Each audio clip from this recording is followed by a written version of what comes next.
Do subito la parola alla signora Caterina De Zuanni dell'assessorato all'ambiente del Comune di Venezia che congiuntamente con l'Istituto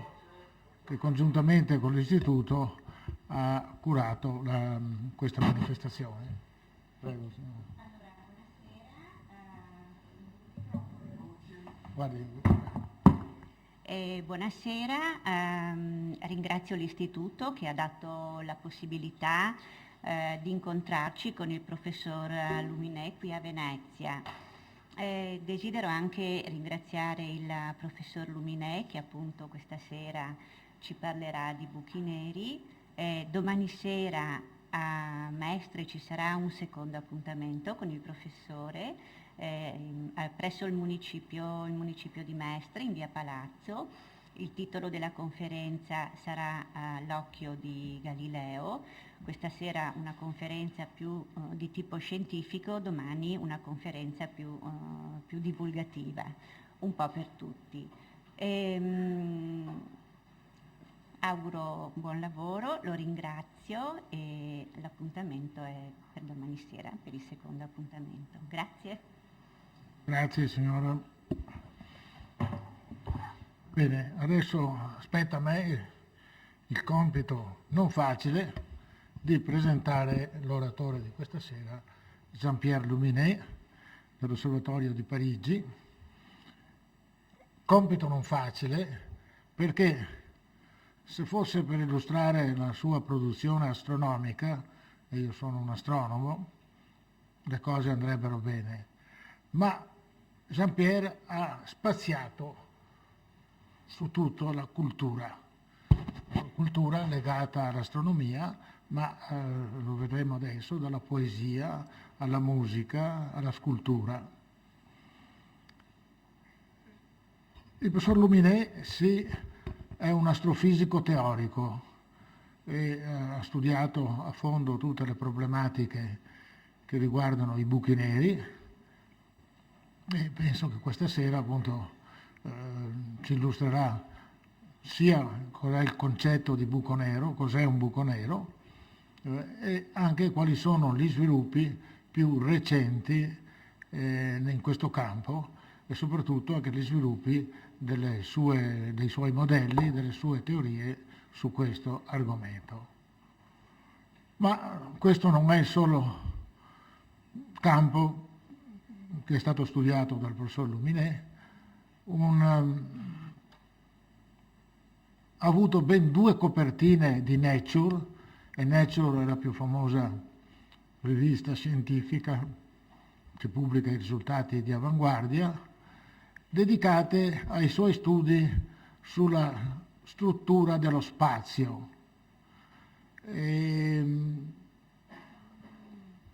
Sono delle cose molto interessanti perché si è posto, c'è un problema che la cosmologia si pone da sempre, per esempio il nostro universo è finito o è infinito? Ecco, sì, certe osservazioni indicavano anche una soluzione abbastanza semplice, per cui l'universo poteva essere infinito, ma il professor Luminè ha mostrato invece che nonostante la geometria del nostro universo sia quella euclidea, che vorrebbe dire infinito, in realtà potrebbe essere anche finito. Io mi ricordo appunto le sue spiegazioni, per esempio se noi prendiamo una superficie sferica, 3 punti su una superficie sferica che definiscono un triangolo, e quello è un triangolo sferico, per cui per esempio non vale che la somma degli angoli interni è 180 gradi, però su una superficie curva. Se però la superficie curva invece essere quella di una sfera è quella di un cilindro, e allora invece lì le cose funzionano e vale il teorema di Pitagora, vale la geometria euclidea, pur trattandosi di superficie curve, per cui sono considerazioni molto sottili. Lui l'ha anche descritto in un libro che è stato pubblicato anche in Italia, l'Univers chiffonné, si potrebbe tradurre l'universo increspato, stropicciato, l'universo stropicciato, diciamo, che è una cosa che ha fatto testo, diciamo, nello sviluppo delle teorie cosmologiche. Anzi, mi ricordo che una volta che ci siamo visti abbiamo avuto un piccolo dibattito, anche perché non avevo tenuto conto esattamente di queste sue, diciamo, considerazioni. Per cui, come ho detto, 2 copertine di Nature. Il professor Luminet ha un'intensa attività anche come divulgatore, e sono famose le sue lezioni, diciamo, in cosmologia, che appunto tiene a vari livelli in Francia. Ha scritto vari libri di divulgazione, l'universo, il destino dell'universo, sull'infinito, l'invenzione del Big Bang, e vari titoli, tutta una serie di titoli che appunto così, per cui il professor Luminet in Francia è conosciuto come da noi da Marguerite Hack, diciamo, non so. I libri sono stati tradotti in moltissime lingue, per cui non solo ristretto al francese, e poi però ecco che vediamo il campo letterario. Il professor Luminet è anche un poeta, ha scritto libri di poesia.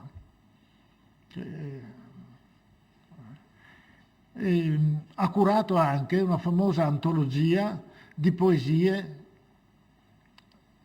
ispirate all'astronomia, ispirate al cielo, all'universo, e mi ricordo che di questo libro me ne sono anche servito, diciamo, perché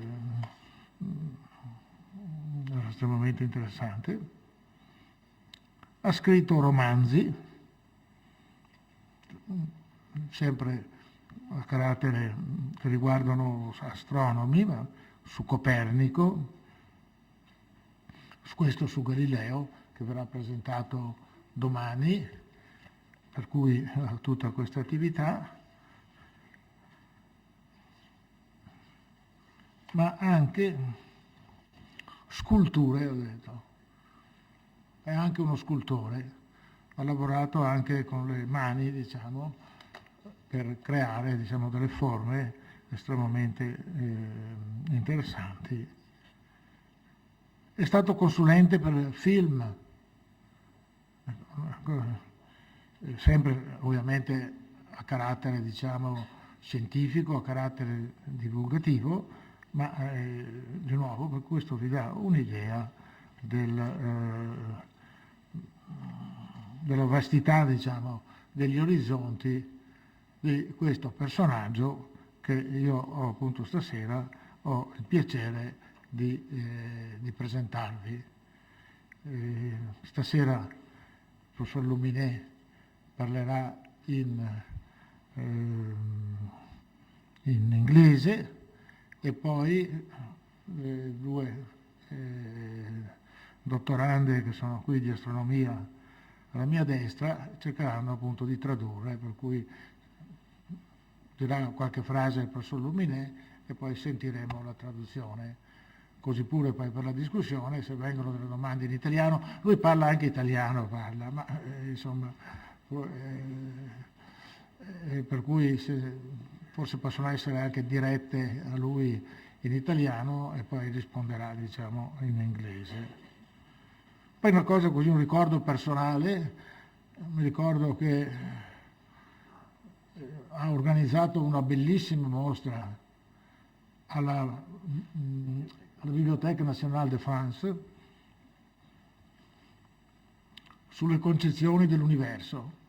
Ecco, una mostra che poi ha avuto un catalogo, era accompagnata da un libro che di nuovo ha avuto grande successo, ovviamente non solo in Francia ma all'estero, perché era in inglese tradotto, per cui mi ricordo anche questo evento molto importante. Ecco, a questo punto io do la parola al professor Luminet Mille grazie Francesco.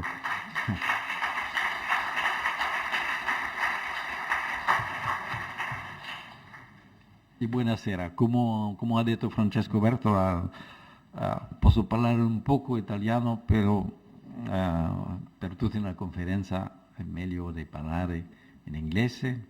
So I thank you, translator Elisa and Valentina.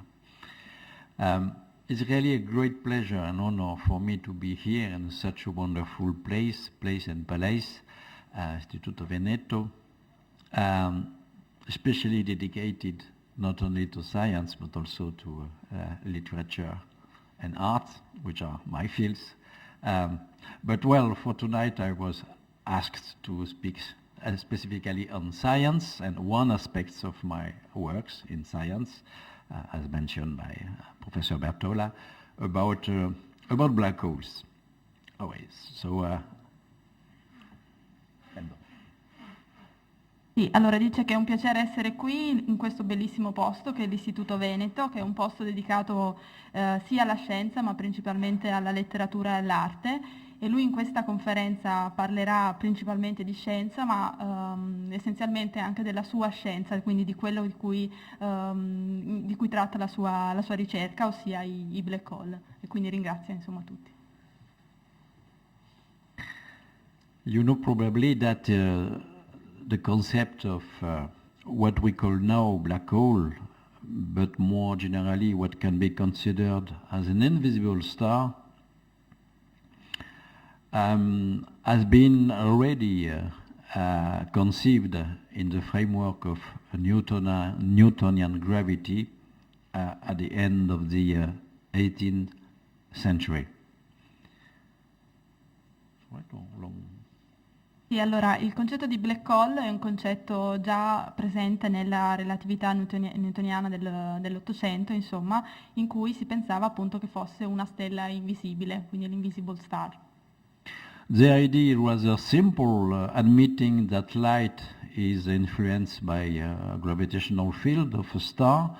The idea is that if a star is massive enough in order that the escape velocity is greater than the velocity of light, then of course light cannot escape from the surface, and so the star would be invisible. This has been predicted first by the English astronomer John Michell, and a little bit later by the Frenchman Laplace.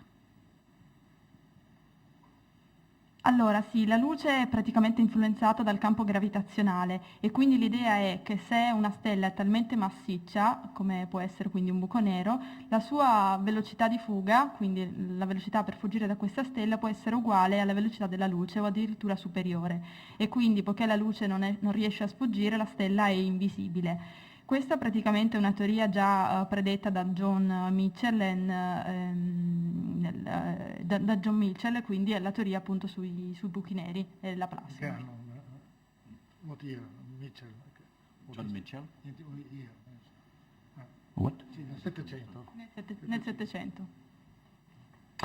So in fact they calculated the fact that if you had a star, a huge star, having for instance the density of the sun, which is about 100 grams per cc, and with a radius as large as 500 times the radius of the sun, this would give, in fact, a huge star, a 10 to the 7 solar masses star.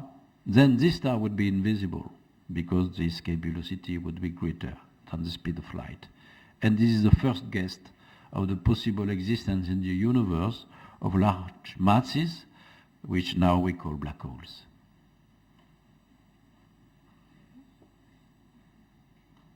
Allora, è stato calcolato che nel caso di una stella molto grande, nello specifico con la densità del Sole, ma con un raggio almeno 500 volte quello del Sole, allora il risultato è una stella invisibile. Questo perché la velocità di fuga è superiore alla velocità della luce.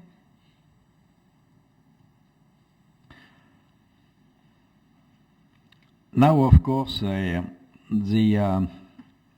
good framework, good theoretical framework to understand black hole is not Newtonian gravity, but it's Einsteinian gravity. And you know that the Einsteinian theory of gravity is called general relativity, in which, in fact, we consider that gravity is not a force of attraction, but it's just a manifestation of the space-time curvature, as it is a little bit suggested by this analogy between two-dimensional space and a kind of rubber which is distorted as soon as you have a mass, like a star, for instance. The rubber is distorted and curved just around this mass. And all the gravitational properties come from the departure from ordinary Euclidean geometry due to the presence of mass. Allora, attualmente la cornice per l'interpretazione dei buchi neri non è più la gravità newtoniana, come abbiamo visto nella slide precedente, ma è in realtà la teoria di Einstein. In questo caso si presume che la gravità è una manifestazione dello spazio-tempo e, come mostrato nella figura, possiamo rappresentarlo nel caso di una massa che si trova al di sopra di gomma, per cui in pratica la massa determina una distorsione nella gomma, e questa è la stessa distorsione che abbiamo nello spazio-tempo dovuto alla presenza appunto della massa, e tutto questo vale nel caso della relatività generale di Einstein. So more precisely, the Einstein's equation express in fact the equivalence between the four-dimensional geometry, maybe space and time geometry, curved, by the distribution of matter and energy. So in fact, rather quickly, after the publication of Einstein theory in 1915, this astrophysicist, Karl Schwarzschild, wondered what would happen if you had a very massive or very compact star, how this kind of configuration would distort the elastic fabric of space-time. And essentially because the beginning of the development of astrophysics at this time suggested that big stars, massive stars, at the end of their lives, as I shall describe later, would undergo what we call a gravitational collapse, so a very large density of a body. And well, all these studies started a new way for understanding the black hole in the framework of general relativity, with many contributors. I just mentioned Chandrasekhar, Nobel Prize in Physics, Robert Oppenheimer, and for instance John Wheeler and many others. Sì, allora lo studio dei black hole, anzitutto bisogna riferirsi a una geometria a 4 dimensioni, quindi si considera oltre lo spazio anche il tempo, quindi quello che è chiamato spazio-tempo. Intorno al 1950 fu Schwarzschild il primo a pubblicare lo studio dei black hole, in cui si pensava appunto, lui faceva vedere che una stella massiccia e così densa praticamente riusciva a distorcere l'elasticità dello spazio-tempo. In particolare dopo lo sviluppo dello studio sulla formazione e evoluzione delle stelle ha portato a capire che delle stelle molto massicce possono evolvere e quindi alla fine della loro vita possono diventare dei buchi neri, e questi buchi neri praticamente sono dovuti a un collasso gravitazionale della stella stessa. Il maggior contributo in questo senso, oltre al già citato Schwarzschild, è Chandrasekhar, Oppenheimer e Wheeler. By the way, it is the American physicist John Wheeler who coined the term black hole for describing this object. The concept existed for 2 centuries, but it was called invisible star, frozen stars, and just in 1965, I think, John Wheeler used for the first time during a public conference the term of black holes, and it was immediately adopted. Allora, Wheeler è stato molto importante perché è stato il primo a coniare esattamente il termine buco nero. Prima per 2 secoli si è andati avanti a chiamare questi oggetti invisible star, ma non appena Wheeler ha introdotto questo nuovo termine tutti lo hanno adottato immediatamente. All right, so now in this lecture I will briefly comment 4 aspects of a black hole: formation, physics, visualization, and observation. I will begin, of course, with the problem of formation of black holes. Allora, durante questa conferenza il professore si focalizzerà su 4 aspetti relativi ai buchi neri, in particolare la formazione, la fisica, la visualizzazione e i metodi di osservazione. One of the great success of astrophysics of the 20th century is in fact the full description of the stellar evolution, starting from a mass, initial mass of the star. Here, for instance, you have a 1 solar mass like the Sun, and here you have very massive stars. And in fact, you know that stars produce energy by burning fuel, which is hydrogen, helium, with thermonuclear reaction. This means that when the fuel becomes to be exhausted, the core of the stars contracts because there are no more energy output to compensate the gravitational contraction. Sì, allora parliamo adesso dello studio dell'evoluzione stellare. In questa immagine vedete proprio una descrizione proprio dell'evoluzione delle stelle. Potete notare appunto che sono ordinate a seconda della loro massa. In alto trovate quelle più massicce. Questa è la massa iniziale che hanno le stelle. L'energia che loro producono è prodotta bruciando del carburante, che in particolare insomma è l'idrogeno, e quando finisce il core, cioè il nucleo della stella, inizia appunto a comprimersi, a contrarsi. So this means that the evolution of the core of these stars is necessarily in this way, namely increasing density. And in fact, theory of stellar evolution show that there are only 3 final states of stellar evolution, depending on the initial mass of the stars. Allora, l'evoluzione del core della stella va nella direzione dell'aumento della densità, quindi verso il basso, come potete vedere nella figura. E esistono 3 stadi finali di evoluzione della vita di una stella che dipendono dalla massa iniziale che questa aveva. For most of the stars, maybe 90% of all the stars in the sky, whose mass is less than about 8 solar masses, so of course this includes the special case of our sun, our star, the sun, the final state is called a white dwarf. It's a compact configuration of matter that we call degenerate matter due to quantum mechanics. It's not pejorative, of course. It's a configuration of an object which has the mass of a star but the size of the Earth.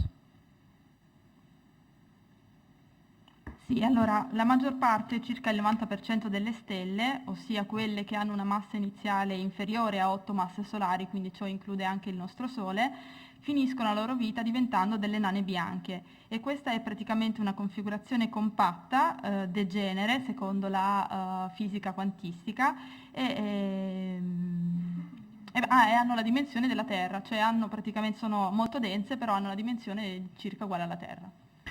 But now a fundamental result that was obtained by Subramanian Chandrasekhar in the 1920s, at the end of the 1920s, is that in fact white dwarfs cannot have a mass greater than a critical value, which is 1.4 solar masses, which is called the Chandrasekhar limit. So the question arises, what happens to more massive stars whose cores have a mass greater than the Chandrasekhar limit? Allora, circa alla fine del 1920, Chandrasekhar, studiando appunto le nane bianche, vide che queste non possono avere una massa maggiore di 1.8 masse solari. Questo limite è chiamato limite di Chandrasekhar. E questo ha dato origine alla questione: che fine fanno quelle stelle il cui core ha una massa iniziale maggiore di 1.8-1.4 masse solari? So the theory of stellar evolution say that these massive stars, starting from 8 solar masses to approximately 40 or 50 solar masses, explode like in supernova explosion, and their core collapse to form a so-called neutron star, which is a much denser object compared to a white dwarf, because it's an object which has the mass of the sun, but with the size of like a ball of a radius only maybe 10 kilometers. So a very compact configuration of matter. Allora, le stelle che hanno una massa iniziale tra le 8 e le 14 o 15 masse solari esplodono invece in supernove e il core centrale collassa, formando poi quella che viene chiamata una stella di neutroni. Questa è una configurazione ancora più compatta rispetto a quella della nana bianca. Nello specifico abbiamo una massa corrispondente a quella del Sole, racchiusa all'interno di un raggio di circa 10 km. And you know probably that these fascinating neutron stars are observed, some of them in the form of what we call pulsars. But one other fundamental result that was obtained in the 1930 by Landau, Oppenheimer and Volkov, three physicists, is that also for neutron star there is a maximum limit of mass, which is about 3 solar masses. Attorno agli anni 30 del 1900, Landau, Oppenheimer e Volkov hanno scoperto che anche nel caso delle stelle di neutroni esiste una massa limite, come abbiamo visto prima nel caso delle nane bianche, che è di circa 3 masse solari. So now we enter into the inescapable consequence that if you have a star bigger than a given mass, the final state cannot be else than a black hole. If the initial mass is greater than 40 solar masses, we think that the core of the star will have a mass greater than 3 solar masses, so even the neutron star has to collapse to form a black hole. Allora, quindi ciò porta solo alla conseguenza che stelle che hanno una massa iniziale maggiore possono solo essere dei black hole, quindi lo stato finale per queste stelle è lo stato di black hole, e questo succede per le stelle che hanno una massa maggiore di 40 masse solari, o nel caso delle stelle di neutroni se hanno una massa maggiore di 3, che era quello che avevamo visto prima, masse solari. In our galaxy, now astronomers have detected, for instance, a huge star, which is called Eta Carina, whose mass is greater than 100 solar masses. It's already in a bad state of evolution, as you can see. It is doomed, in fact, to explode shortly, maybe 1,000 years, not much more, into what we call hypernova, and probably the core of this huge star will end as a black hole. Allora, una stella molto famosa che è stata studiata è Eta Carina, che ha una massa maggiore di 100 masse solari, e questa stella, che è rappresentata appunto in questa figura, esploderà in quella che è chiamata un'ipernova, e probabilmente il suo core diventerà un black hole. Generally, formation of black holes associated to hypernova explosion produce a very spectacular high energy phenomena that we call gamma ray bursters. Here you have two images of gamma ray bursters. The duration, typical duration of a gamma ray burst is about a few seconds only. And in a few seconds, they liberate as much energy as a full galaxy with billions and billions of stars, concentrated only in 2 seconds. This recalls that the formation of black holes is associated to a conversion of a large fraction of the stellar mass into energy by the famous Einstein's equation E equal mc square. Allora, praticamente un black hole produce talmente tanta energia in quelli che vengono chiamati gamma ray burst, e questa energia dura pochi secondi, ma è equiparabile all'energia di una galassia intera in cui ci sono miliardi di stelle. E quindi quello che si studia sono proprio questi gamma ray burst, quindi è importante anche studiare queste associazioni di black hole, quindi gamma ray burst, per avere appunto indizi su questa energia. So now that we have a good astrophysical explanation for the formation of such strange objects, we can speak a little bit, very shortly, about the physics of black hole. It would deserve the full conference because it's so fascinating. It was my main field of investigation. So just a few things about that. The first one is just, in fact, what is the size of a black hole? In fact, the size of a black hole depends on the mass. And before that, I just want to show you this slide comparing, in fact, for a given one solar mass object, the sizes depending on the state of this object. Allora, adesso passiamo a parlare della fisica dopo aver visto le osservazioni. Qual è la dimensione di un buco nero? Questa dimensione dipende dalla massa, ma andremo a vederlo nella slide successiva. In questa slide invece si ha un confronto fra le dimensioni di diversi oggetti, come potete vedere.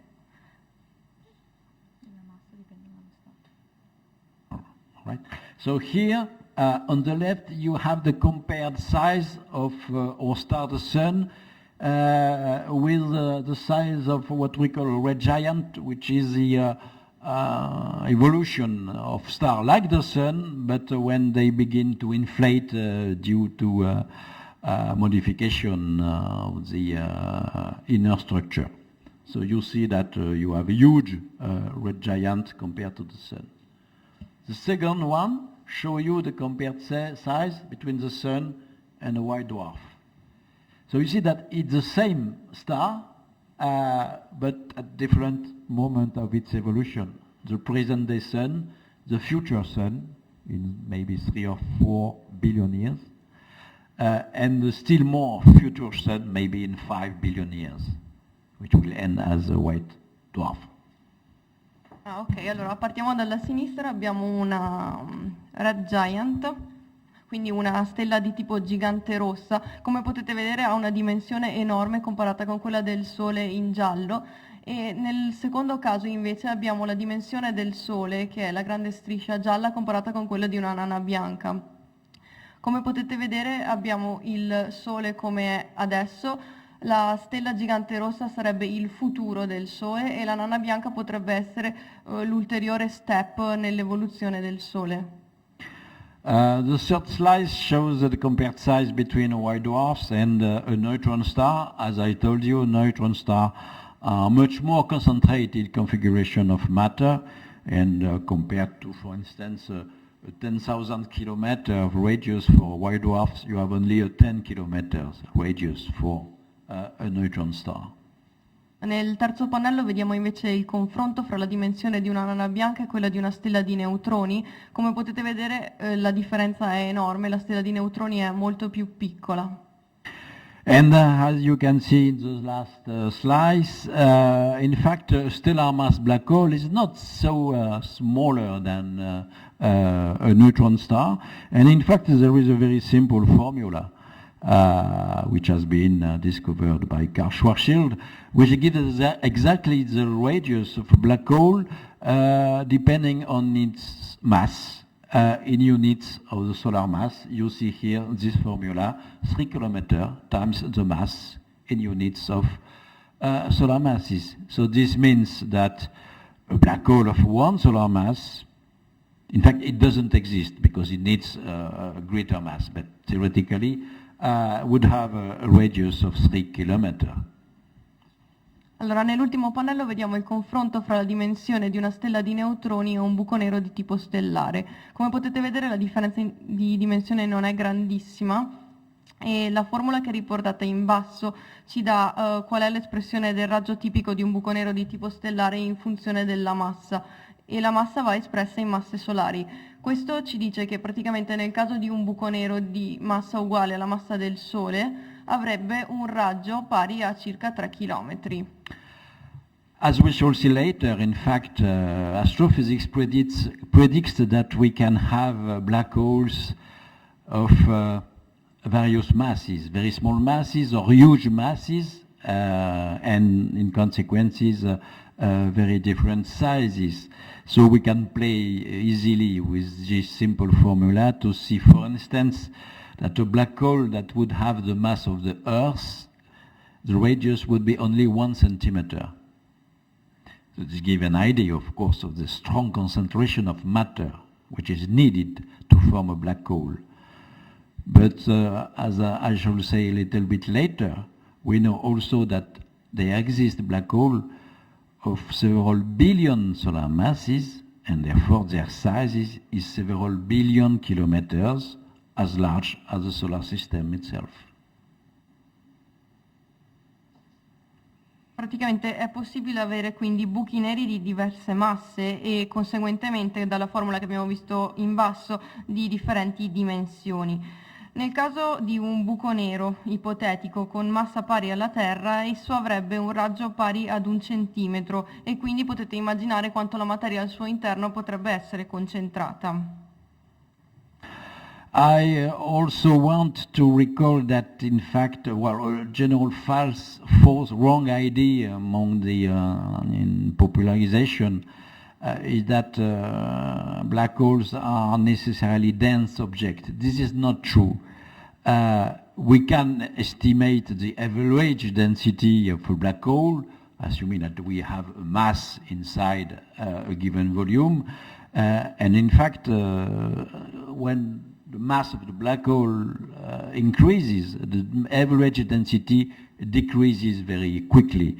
So, for instance, is it true that for an ordinary stellar mass black hole, for instance, for a 10 solar mass black hole, the average density is very high, like the density of atomic nuclei, 10 to the 15 gram per cc. But you see that for a 10 to the 6 solar masses black hole, such as the black hole which lurks at the center of our own galaxy, I will say a few words later, you see that the density is only 10 to the 3. For 1 billion solar masses, and there are a lot of such big black holes in galactic nuclei, you see that now the density is much smaller than the density of water. And the biggest black hole discovered only a few weeks ago with this mass. I made a mistake. Sorry, no. It's not this such large. Okay, so you forget this line. Okay, but anyway, you see that the average density of a big black hole can be smaller than the density of the air. Okay, so a black hole is not necessarily dense. It's just a compact object. This means that, in fact, it must have a size, a real size, which is smaller than the critical radius given by the formula. Allora, un'idea falsa sul black hole è che essi siano densi. In realtà non è vero. perché se stimiamo la densità dalle formule che abbiamo ci accorgiamo che non è così. Infatti in questa slide potete vedere che più la massa aumenta, più la densità praticamente diminuisce, anche in maniera molto veloce. In questo caso sono rappresentati i vari tipi di black hole con diversa massa. Ad esempio abbiamo un black hole di 10 masse solari e vediamo che la sua densità è molto alta, 10 alla 15. Se invece scorriamo quindi appunto sulle righe, quindi vediamo che già un buco nero con una massa di 10 alla 6 masse solari ha una densità più bassa, fino ad arrivare a quello di 10 alla 9, che è presente nei nuclei delle galassie, che vedremo poi tra poche slide. E vedete che la densità ad un certo punto diventa anche inferiore rispetto alla densità dell'acqua. Parleremo poi anche del più grande buco nero scoperto da poche settimane, ma insomma quello che che potete capire da questa slide è che un buco nero è compatto ma non è denso. Maybe the most important characteristic physical property of black hole is suggested by this picture. When a black hole forms, for instance in the gravitational collapse of the star, almost all the information is in fact evacuated by what we call gravitational waves. For instance, some irregularities on the shape of the star, something like that. And this implies, in fact, the main theorem of the black hole physics, which is called a no-hair theorem.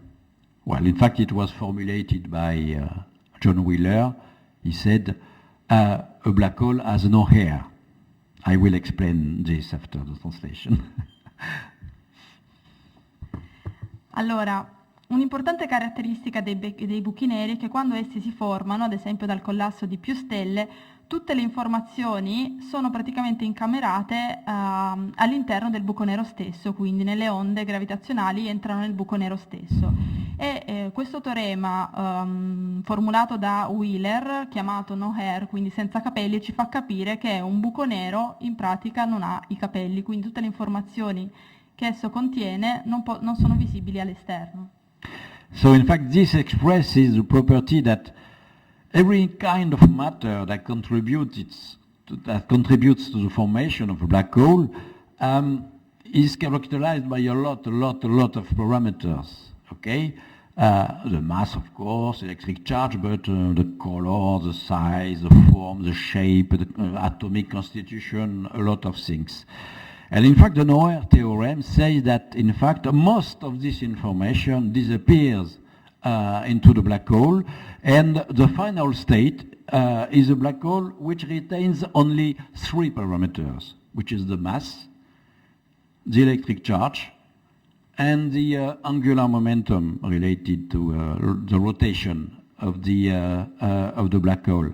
So in some sense, all the other parameters, the hair, are swallowed by the black hole, so the black hole has no hair, except these 3 parameters.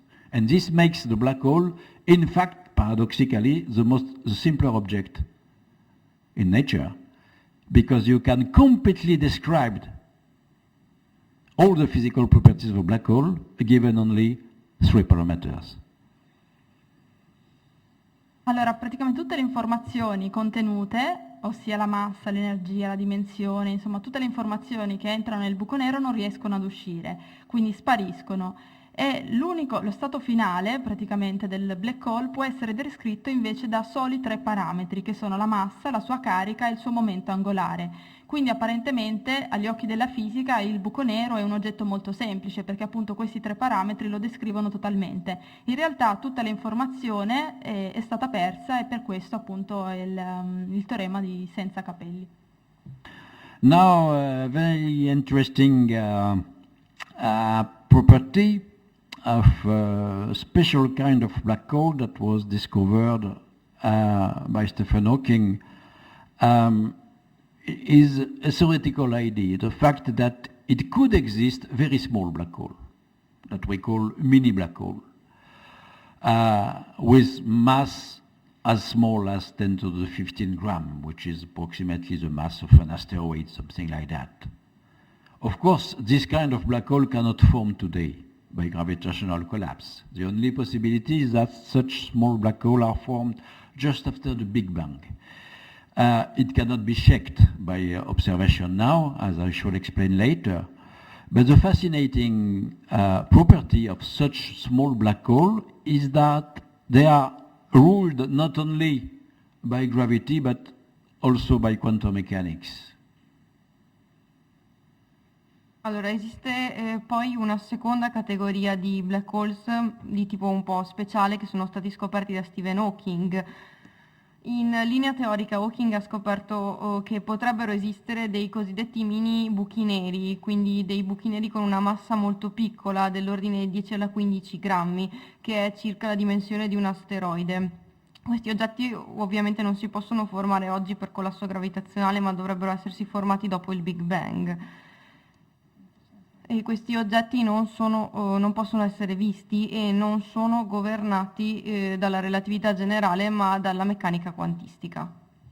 And so the surprise is that when you calculate the evolution of such a small black hole in interaction with the quantum external field, essentially what we call the quantum vacuum, which has energy, you find that contrarily to big black hole, which have tendency to grow, of course, by absorbing light and matter, small black holes evaporate and lose their mass.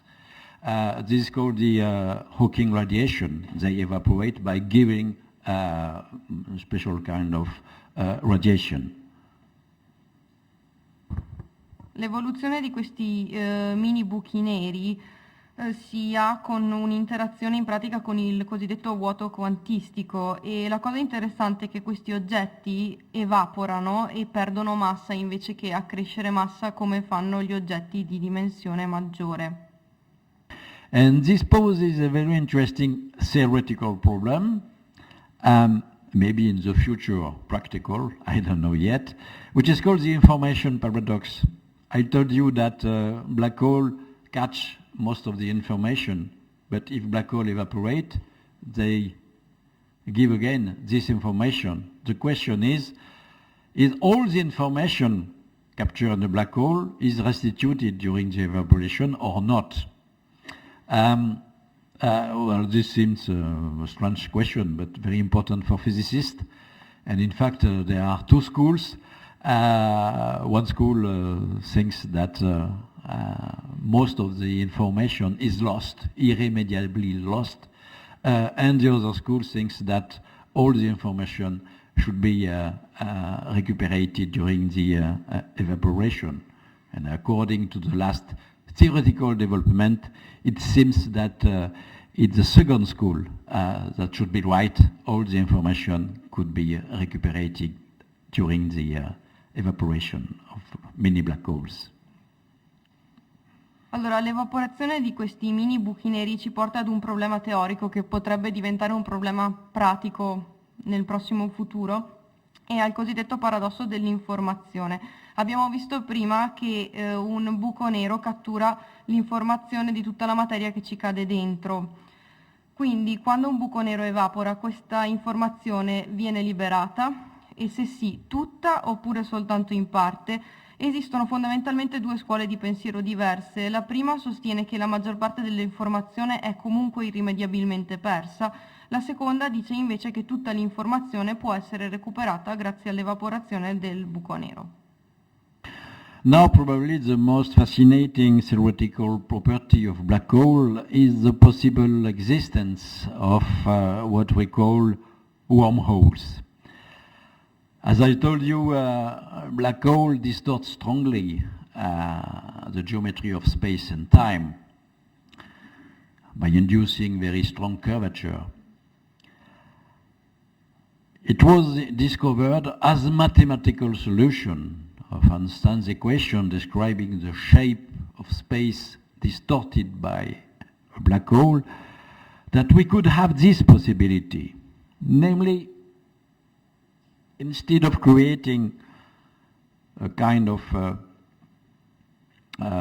gravitational pit, okay, gravitational Posso?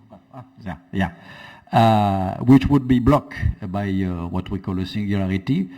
We could have this possibility, namely a connection between two different regions of the universe, and a connection, which is called a slot, is called in fact a wormhole.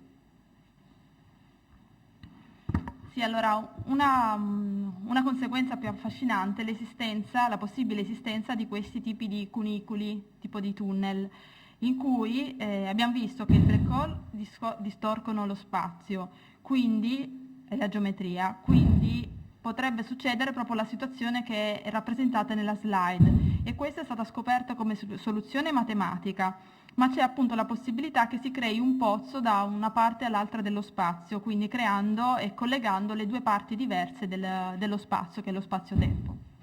So this very simple and naive diagram suggests that if you stay in normal space-time outside a black hole, if you want to travel from here to here, for instance, namely a star, okay, another star, you have to travel a long distance of light years, several light years.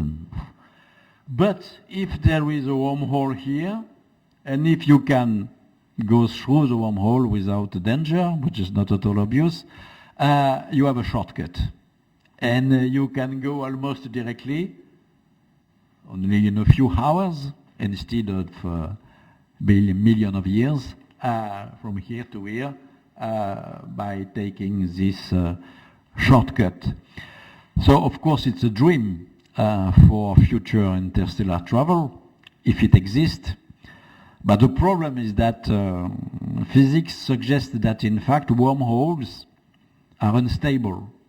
If they exist, as soon as you penetrate, they should have the tendency to collapse and to prevent the crossing. Unless, and it was studied very seriously, at least by mathematics, unless if you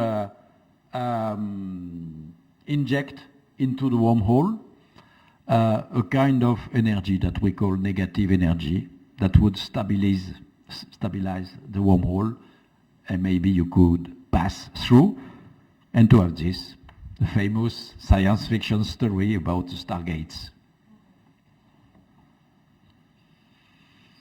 Allora, praticamente se volessimo fare un viaggio interstellare, ad esempio da una stella che si trova in questa immagine su a una stella che si trova giù, e se fossimo fuori dal black hole dovremmo fare tutto il giro, quindi nello spazio-tempo. Se invece esistesse questo tipo di cunicolo, quindi questo tunnel, potremmo attraversare il tunnel e quindi avere in questo modo una scorciatoia per fare il nostro viaggio interstellare. C'è però da dire che questa scorciatoia è pericolosa, anche perché la fisica ci suggerisce che questi tunnel sono instabili e quindi possono collassare. Tuttavia, se riuscissimo a farlo, quindi potremmo trovarci nella situazione come ad esempio questa immagine di Stargate. Okay. Okay, now I pass to maybe a more easier way to speak about black hole, namely visualization of black hole. Of course, as you guess, black holes themselves are invisible by definition. So the question is how to visualize the black hole. Allora, passiamo ora a qualcos'altro, ad un nuovo argomento, in particolare alla visualizzazione dei buchi neri. I buchi neri, come abbiamo visto prima, sono invisibili per definizione, ma come possiamo riuscire a identificarne l'esistenza? So in fact, black hole will be can be visualized by in fact the effect that they produce on the space-time, because they produce strong distortion of space-time, and so strong distortion in the trajectory of light rays. And I shall describe with picture, simulation, how a black hole distorts the shape of space, first around it and after behind it. Gli effetti che producono i buchi neri sono fondamentalmente sullo spazio-tempo. Abbiamo delle forti distorsioni sia nello spazio-tempo sia nella luce praticamente. Andremo a vedere prima di tutto le distorsioni che vengono effettuate nella regione subito attorno al buco nero e poi oltre. So how a black hole distorts the shape of space just around it? Well, this was one of my first works, in fact. Here you see an ordinary object, not collapse, which is Saturn, surrounded by circular rings. We see Saturn in the solar system, which is, with a good approximation, ordinary Newtonian space-time with no curvature. And so, of course, you see the circular rings, the shape of ellipses, with a part which is hidden here by the disk of Saturn. Allora, innanzitutto vediamo come distorcono lo spazio attorno a loro. Questo è stato uno dei primi lavori su cui si è focalizzato il professore. In questa figura vediamo un oggetto circondato da anelli e nello spazio normale a cui siamo abituati noi non siamo in grado di vedere quello che si trova la parte degli anelli che si trovano dietro l'oggetto. A long time ago, I was the first to calculate by numerical simulation what would like, in fact, this kind of system. Instead of Saturn, you have a black hole, but surrounded by a luminous disk of gas, which is a typical astrophysical situation. It's called accretion disk. And, well, this is a picture from the computer, which calculates exactly all the distortion of the light due to the black hole. You see here the black hole. Here you see the strong distortion of the upper part of the rings. And here, the secondary image, you see in fact the other side of the rings. The black hole distorts so much space and time that it allows you to see both at the same time, but in very distorted ways, the face of the disk and the other side. Allora, consideriamo un oggetto tipo Saturno, ma in questo caso con un buco nero circondato da un disco di gas. Questo è il cosiddetto disco di gas di accrescimento, che è effettivamente lo scenario generale di un buco nero. In questo caso, come vediamo nella figura in basso, la distorsione dovuta al buco nero è tale per cui riusciamo a vedere entrambe le facce del disco. Unfortunately, now our telescope have not good resolution enough to see this kind of landscape because we would need to be very close to a black hole to see this kind of structure. But probably in the future we will have access to this kind of picture. Allora, i telescopi che abbiamo attualmente a disposizione non hanno una risoluzione tale da permetterci di vedere questi effetti, ma si spera che nel futuro riusciremo ad avere una risoluzione tale da riuscire a vedere questo effetto. Now, how a black hole distorts the shape of space behind it, namely the faraway landscape. In fact, there is a prediction, a simple prediction of general relativity, which is called the gravitational lensing. The fact that due to the curvature of space-time generated by any kind of mass, not only a black hole, but any kind of mass, for instance, a galaxy, if you are here an observer on Earth, here you have a very far away object, galaxy, a quasar, but on the line of sight you have a massive body like a galaxy. You see that you have an optical effect, a multiplication of images, because the light rays starting from A will follow different passes, different trajectory in space-time to reconverge to the observer. So for the observer, you will see the object A not here, but in several parts with multiple images. This is called a gravitational lens. Allora, adesso vediamo come il black hole distorce quello che c'è dietro. Immaginiamo, quindi adesso cercheremo di capire quello che l'ottica chiama gravitational lensing. In pratica immaginiamo di essere l'osservatore alla sinistra e immaginiamo che ci sia la stella A e che vogliamo osservare, ma lungo la linea di vista, tra noi quindi e questa stella, c'è un buco nero. Questo buco nero distorce la luce che proviene dalla stella A, che quindi praticamente effettua diversi percorsi, come potete vedere, e noi la risultante è che noi vediamo la stella moltiplicata, quindi non solo la vediamo nella sua direzione, ma vediamo anche nelle altre due direzioni come disegnato appunto in figura. So with big telescope, we observed now such gravitational lenses, not yet produced by black hole, but by ordinary objects like galaxy or cluster of a galaxy. Here you have two examples of gravitational lenses. On the left, here you have the lensing galaxy, and the four objects are four images of a single one, which is a galaxy which is behind that one. And in this other example, you have a spiral galaxy, which is in fact behind this one, and whose image is strongly distorted, like a crescent.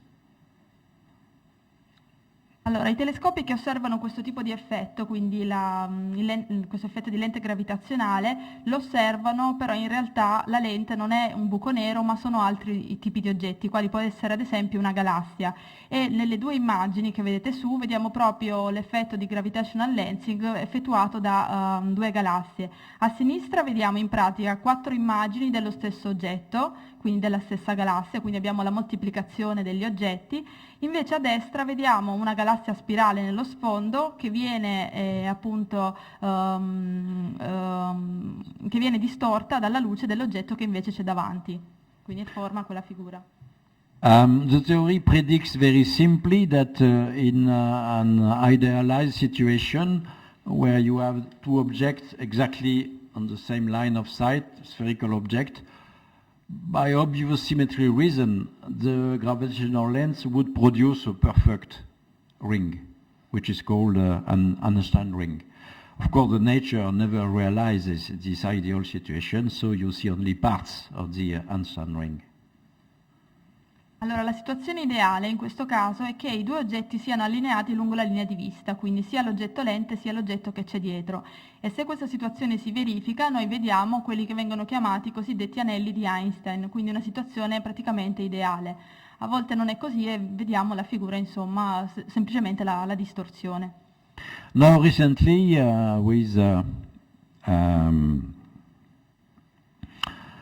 with one of my collaborators, Alain Riazuelo, we calculated, in fact, the landscape that would be obtained by assuming that we have a black hole on the line of sight.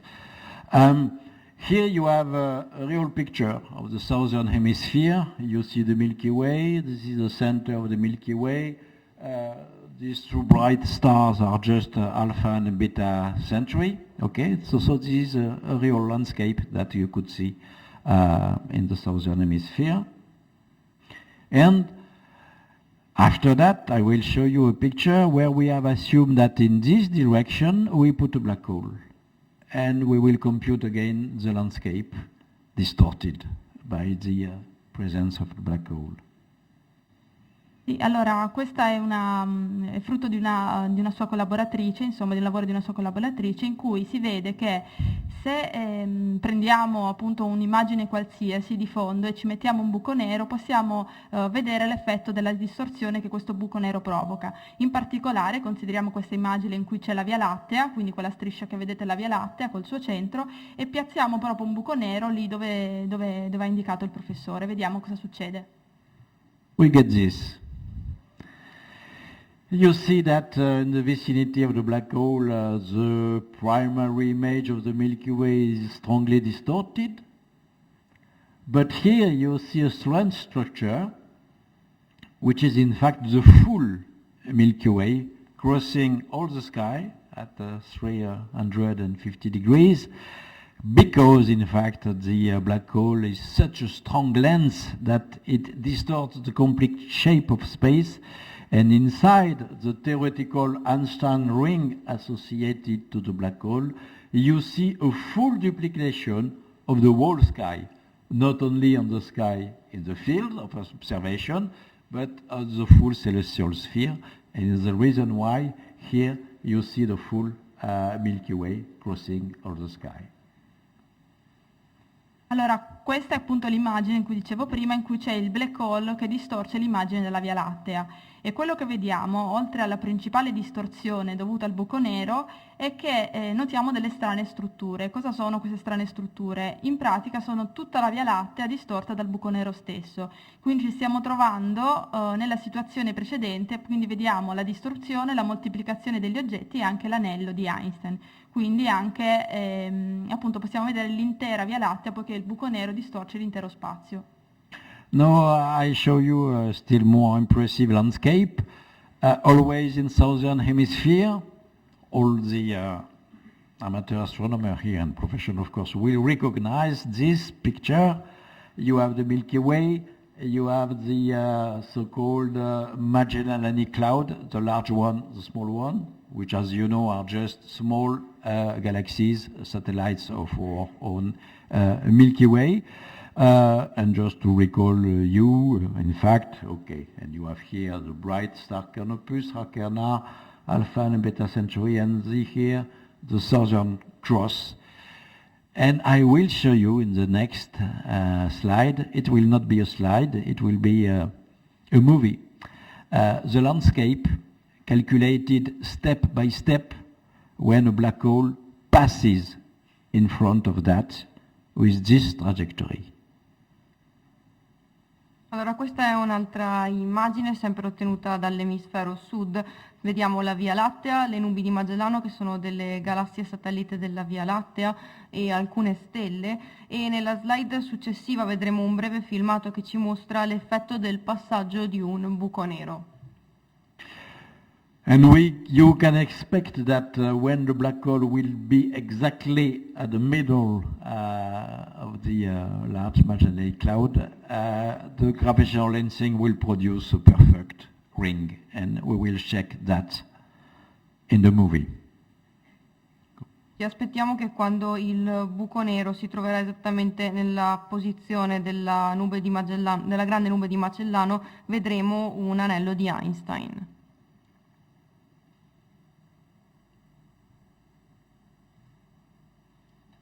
This is the movie.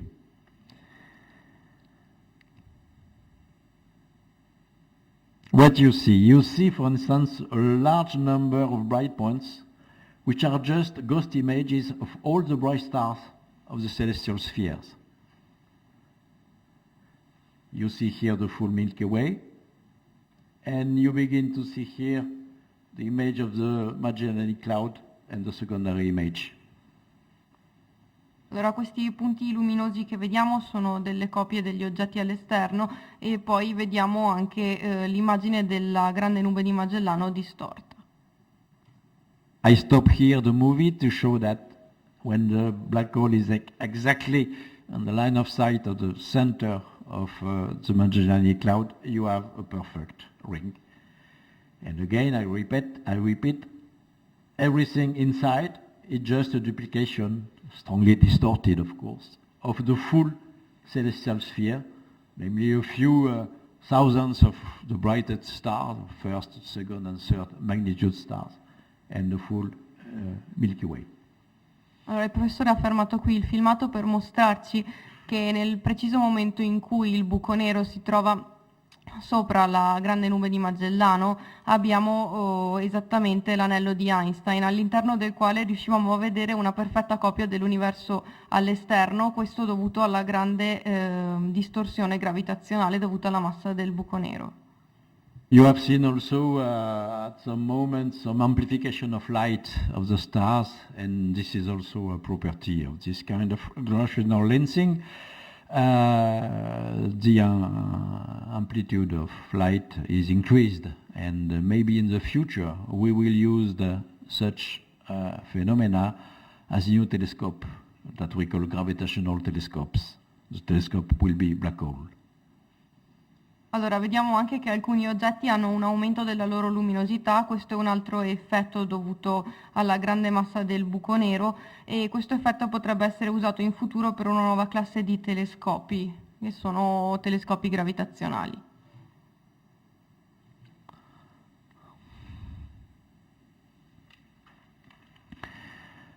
Okay, now to finish the last part, a few information about observation of black holes at various scales.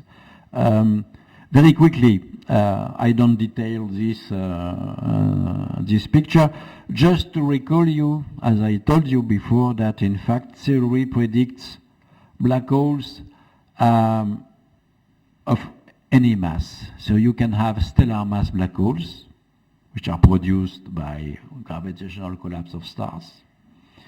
You can have what we call intermediate mass black hole, with masses greater than 1,000 solar masses, for instance. Above 10 to the 6 solar masses, you have a giant black hole, which lurk in fact in the middle of any galaxy, at the center of any galaxy. On the smaller scale, you can have theoretically at least a mini black hole, which could evaporate, as I told you, and maybe at the larger scale, the universe itself could be a black hole. Allora, andiamo ora a vedere una serie di informazioni relative alle osservazioni dei buchi neri a varie scale. Questa slide è soltanto per ricordarvi che i buchi neri possono avere differenti masse. Nello specifico abbiamo dei buchi neri di tipo stellare, che sono quelli che abbiamo visto prima, dovuti al termine della vita di una stella, quindi legati all'evoluzione stellare. Esistono poi i buchi neri di massa intermedia, con massa fino a 10 alla 3, 10 alla 4 volte la massa solare, i buchi neri giganti con massa superiore a 10 alla 6 volte la massa del Sole, che si trovano soprattutto nel centro delle galassie. E poi su scale più piccole abbiamo i mini black hole che abbiamo visto prima, possono evaporare, sono predetti almeno a livello teorico, e poi esiste una teoria secondo cui anche l'intero universo potrebbe essere un buco nero. So very quickly, for the example of mini black holes, up to now no astronomical detection of evaporation of mini black hole has been done. So these, maybe they don't exist, they never formed in the Big Bang, or maybe they are very rare, and so this puts constraints on the number of mini black holes in the universe. Allora, sempre riguardo ai mini black hole, quindi ai mini buchi neri, attualmente non abbiamo alcuna detection, quindi non sono mai stati rivelati, e questo potrebbe significare o che non esistono oppure che sono molto rari. In ogni caso quello che possiamo ricavare è un limite massimo sul loro numero e quindi che non sono molti. Maybe you heard in recent time, last year, when the famous particle accelerator at CERN, the LHC, create a high energy phenomena, some people was afraid that such experiences could create in the lab a mini black hole which would absorb the laboratory and the Earth and everything. Forse avete sentito, soprattutto nell'ultimo periodo, l'esistenza dell'esperimento LHC, un esperimento ad alta energia, in cui molta gente era spaventata che si potesse formare un buco nero, almeno in laboratorio, che potesse risucchiare tutto.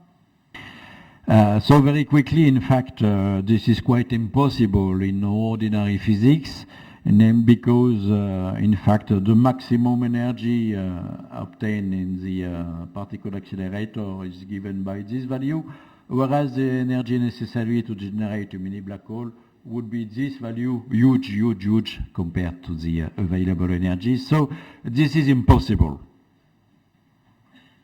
Quindi invece vedete in questa slide che ciò è impossibile almeno per la fisica ordinaria, perché nell'LHC l'esperimento prevedeva un'energia che è molto inferiore rispetto a quella necessaria per costruire un mini black hole, quindi è impossibile. Unless, unless in new theories are still in construction and very speculative, based on what we call the superstring theory, which assume that real space could have 7 additional dimensions to the 3 ordinary dimensions, and only in this framework, the framework of such theory, in which this dimension would have very specific curvature radius, we could have the energy necessary to produce mini black hole, and in such calculation, the particle accelerator would produce 1 mini black hole every second. Ma tuttavia ci sono delle teorie in fase di evoluzione, molto speculative, che predicono l'esistenza che sia possibile creare un mini black hole. Ad esempio la teoria delle superstringhe, che prevede che lo spazio ha 7 dimensioni aggiuntive oltre alle ordinarie, in cui per ogni dimensione c'è l'energia minima possibile per creare appunto un mini black hole. And as you know, unfortunately, it has not been the case. We have not seen mini black hole, and I say unfortunately, because if it had been the case, we could have an experimental check of superstring theory, and there will be no danger at all for forming a mini black hole, because it would evaporate immediately. Allora, come tutti sapete, questo non è stato il caso. Il professore ha detto sfortunatamente, perché nel caso in cui avessimo avuto la formazione di un mini black hole, se non altro avremmo avuto conferma che queste nuove teorie hanno una certa validità. E inoltre questo mini black hole sarebbe evaporato molto velocemente, quindi non ci sarebbe stato fondamentalmente nessun pericolo. So now the important final part for astronomers, because black holes are not only beautiful theoretical objects, they really exist in nature, and they have been discovered in the form of the stellar mass black hole when they are associated to other stars in what we call binary system. In such binary systems you can have an ordinary gaseous stars whose gas is in fact absorbed by a black hole, and what we detect now is in fact the output energy of the gas just before disappearing into the black hole. The gas is heated and compressed and emits special kind of radiation, X-ray radiation, high energy radiation, and it's the way now that we can speak of candidate black holes which are in our galaxy, and we can measure the mass of these black holes. Allora, ma come potete vedere, i buchi neri non esistono solo in teoria, ma esistono davvero. In particolare quelli stellari, possiamo avere un'evidenza appunto dei buchi neri stellari quando ad esempio sono associati a delle stelle. In questa immagine infatti potete vedere un sistema binario in cui c'è una stella, il buco nero assorbe del gas da un'altra stella, e quello che vediamo noi è proprio l'energia di questo gas che viene riscaldato e quindi ci viene sotto forma di alta energia, e questa è una prova appunto dell'esistenza del buco nero. For intermediate mass black holes, namely whose mass would be in the range 10 to the 3, 10 to the 6 solar masses, we expect that such black hole would be in the center of what we call a globular cluster, which has very densely packed stars which exist and are observed, for instance, in the halo of our galaxy and the halos of other galaxies. And the way of detecting such black holes would just to measure, in fact, the velocity of stars in the cluster, which would be enhanced by the presence of the black hole. Without a black hole, the velocity would be weak, and with a black hole, of course, the orbit are accelerated. Allora, nel caso dei buchi neri di massa intermedia, quindi con una massa che va da 10 alla 3 a 10 alla 6 masse solari, Questi oggetti si trovano al centro dei cosiddetti ammassi globulari, che sono degli insiemi di molte stelle che si trovano all'interno della nostra galassia e anche di altre galassie. In questo caso il metodo per rivelare l'esistenza di un buco nero è quello di andare a misurare la velocità delle stelle nell'ammasso globulare, e questa velocità viene aumentata dalla presenza del buco nero. Okay, now we suspect for a long time that almost any galaxy, every galaxy has a giant black hole just in his center. Starting with our own galaxy, the Milky Way. So I will give you a very brief description of the galactic massive black hole. Allora, a partire dalla nostra stessa galassia, quasi tutte le galassie hanno al loro interno un buco nero gigante. So our galactic black hole is called Sagittarius A star because it's in direction of the constellation of Sagittarius. And in fact, we have observed for many years, more than 20 years, in fact, the motion of the stellar cluster orbiting around the exact center of the galaxy, which is here, the star. We see nothing here, but we suspect that there is a big black hole which accelerates the motion of the star.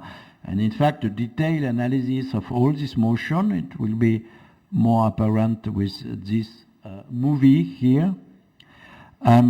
This is a movie built with various photographs taken in a range of more than 20 years.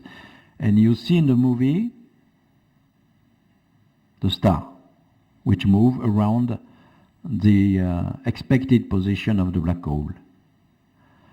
And by analyzing the motion of these stars, for instance, you see one of these stars making a beautiful Kepler ellipse around this object, and the velocity of this star is such high that we conclude that there is a central black hole whose mass is about 3 million solar masses. Allora andiamo a guardare proprio la nostra galassia, la Via Lattea, e vediamo che proprio un buco nero può essere rivelato studiando il moto delle stelle che si trovano proprio al centro della galassia. In questa posizione cade nella costellazione del Sagittario, per quello viene chiamato il buco nero del Sagittario a asterisco. E più di 20 anni, praticamente, hanno osservato il centro della galassia per più di 20 anni e hanno visto da queste stelline, hanno calcolato i moti e hanno visto appunto che esse erano accelerate dalla presenza massiccia di un qualcosa al loro centro, e quindi facendo tutti i calcoli del moto kepleriano, calcolando quindi le accelerazioni, sono arrivati finalmente alla conclusione che effettivamente un buco nero esiste, e sono riusciti anche a calcolare la massa del buco nero, quindi della nostra galassia. So now we are left to finish with the supermassive black hole whose mass exceeds 10 to the 6 solar masses, and we have many candidates. Almost all big galaxies have supermassive black holes. For instance, that one, which is M87, we observe many phenomena like, for instance, a jet expelled at high velocity, so you need a gravitational engine to produce such a jet, and a more detailed observation of the accretion disk of gas surrounding the center of this galaxy gives us information on the mass of the black hole, which is expected to be of 3 billion solar masses, a huge black hole. Allora concludiamo con quelli che vengono chiamati buchi neri supermassicci, che sono maggiori, hanno una massa maggiore di 10 alla 6 masse solari. Ci sono moltissimi candidati, quindi praticamente tutte le galassie hanno al loro centro un buco nero supermassiccio. In questo caso vediamo l'esempio di M87, in cui si vede chiaramente che c'è un jet di alta energia che parte proprio dal centro, e questo oggetto è creato proprio è generato da una massa molto grande, e quindi c'è la presenza del buco nero, e ciò è confermato anche dal disco di accrescimento che vediamo appunto nell'immagine. I will finish with a recent observation. For instance, giant, the biggest black hole ever observed, which is called Behemoth black hole. It was recently observed in a small galaxy a few weeks ago only. Such a black hole has a mass as large as 17 billion solar masses. What is interesting with this big black hole is that it is in the center of a small galaxy. Usually you find big black holes in big galaxies. Essentially, because often you have big galaxies which merge and the big black hole coalesce to form a bigger one. But in this one, you have a huge black hole in a single galaxy and a small one with astonishing characteristic. The mass of the black hole represents 14% of the total mass of the galaxy, whereas in all the other cases observed, the mass of the central black hole is only 0.1%. So this poses new interesting problems about the formation of such black hole and maybe also the formation of galaxies. Allora, vediamo adesso alcuni dettagli riguardo al più grande buco nero che sia mai stato scoperto.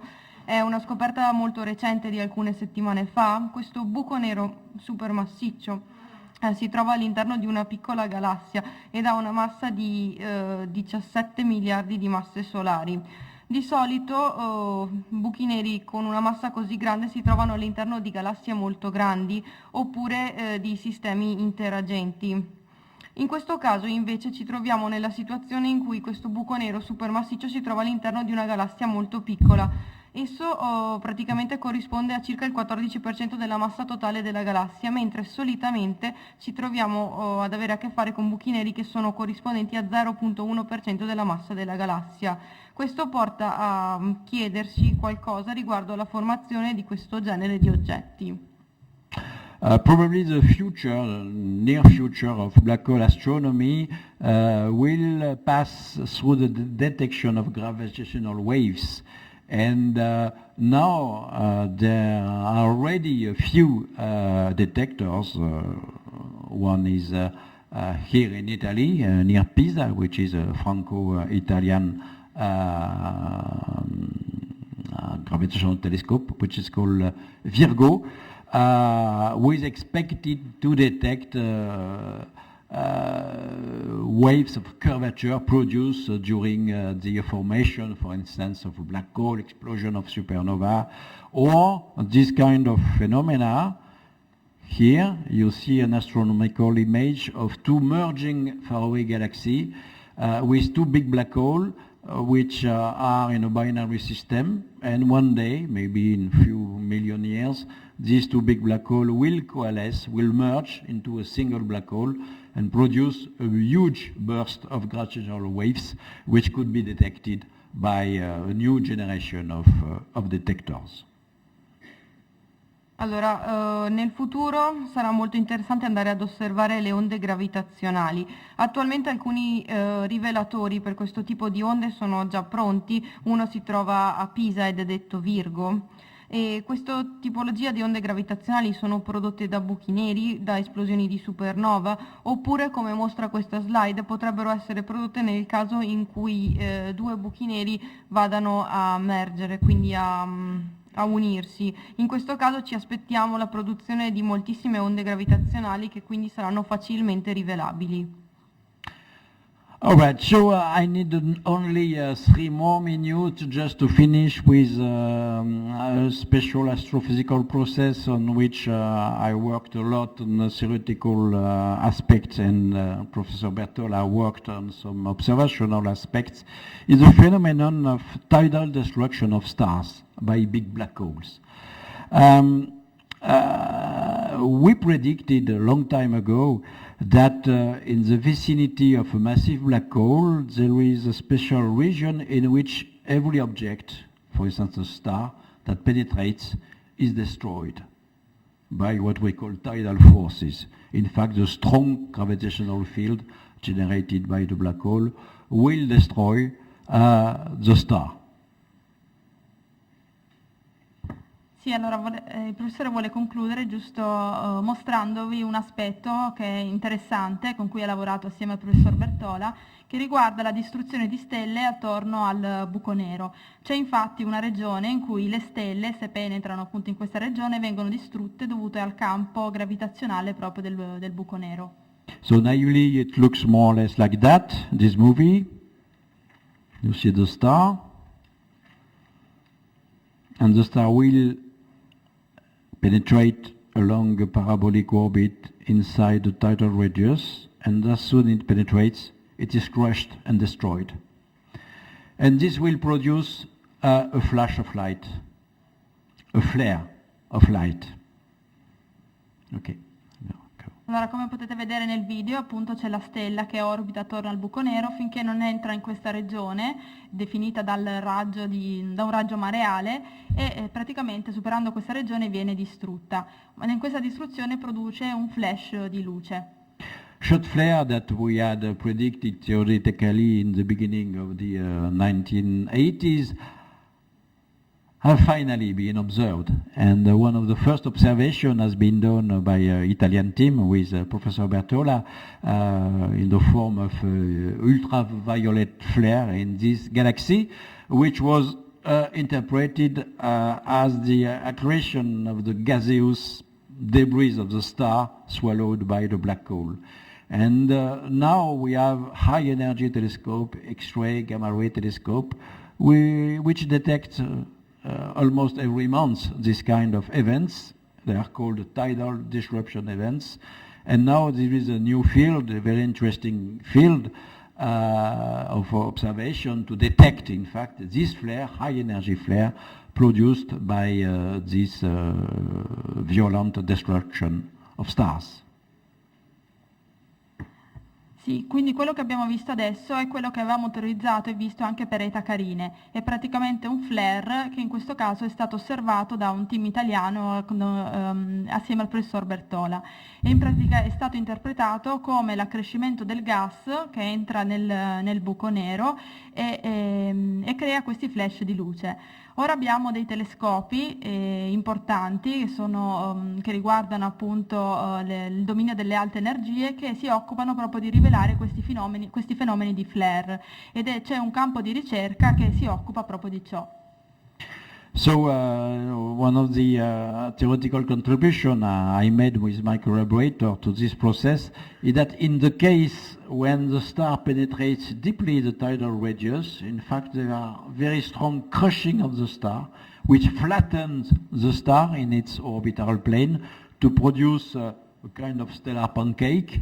But when the stellar pancake is compressed with high temperature, you have a thermonuclear explosion, and you have a very high energy flare of light. It's a kind of flambéed stellar pancake, and we have performed detailed numerical simulation showing peaks of temperature of energy, which should give UV, X-ray and gamma ray flares that are now only for a few months only begin to be detected by telescopes. Sì, allora il contributo del professore a livello nella teoria appunto in questi campi di ricerca è mostrato proprio in questa slide, in cui vediamo che le stelle, che praticamente una stella, allora entra profondamente nel raggio mareale, praticamente viene appiattita formando una specie di pancake, proprio la forma del pancake. E questa compressione è dovuta alla alta temperatura che crea dei flussi energetici. In pratica si fanno delle simulazioni numeriche in cui si prevedono appunto questi picchi di temperatura e si vede che questi picchi sono associati ad emissioni UV e di raggi gamma. All right, so I shall stop here because in fact the process of step-by-step translation takes twice the time. Okay, so now I finish. Professor Bertola was kind enough to mention some of my books. Some of them has been translated in Italian. That one, which is the most important for black hole physics, has been translated but not yet published. It will be published. And also, as you know, well, I published also some novels about the great founders of astronomy. Well, modern astronomy began with Galileo, Kepler, and Newton, and I will have the opportunity to speak about the works and life of these great minds tomorrow. And this is the end, and I thank you very much, all of you, and especially Elisa and Valentina.